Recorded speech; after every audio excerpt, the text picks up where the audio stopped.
अगर आप चाहते हैं शिवांगी फिल्म्स का वीडियो सबसे पहले आप तक पहुंचे, तो लाल बटन दबाकर हमारे चैनल को सब्सक्राइब करें और बेल आइकन दबाना ना भूलें।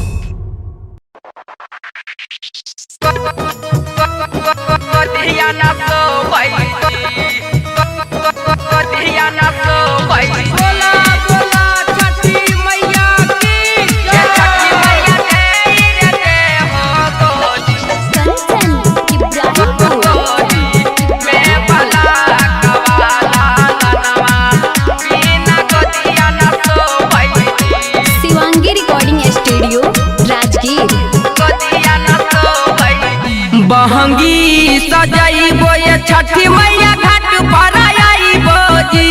ए छठी मैया दौरा उठाइबो जी, ए छठी मैया दे हो गोदी में बला कवाला लनवा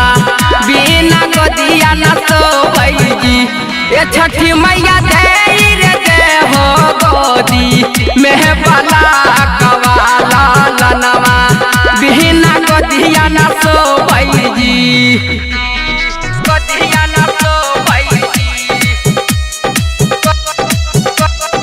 गोदिया न सोबै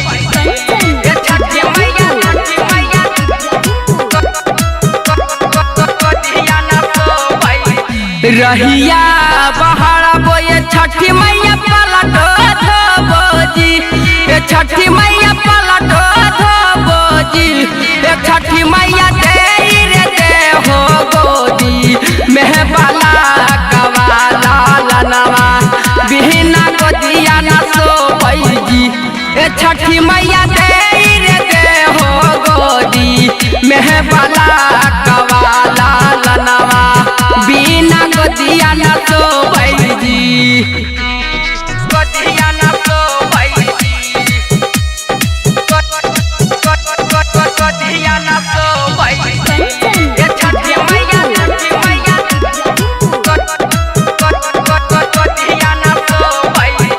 राइटर यमनवा से छठी मैया पचरा लिखाइबो जी, ए छठी मैया पचरा लिखाइबो जी, ए छठी मैया अखल सलाला से कराइबो पूजा पाठ बालकवा बिना गोदिया न सोबै जी, ए छठी मैया दे हो गोदी में बला कवाला लनवा बिना गोदिया न सोबै जी।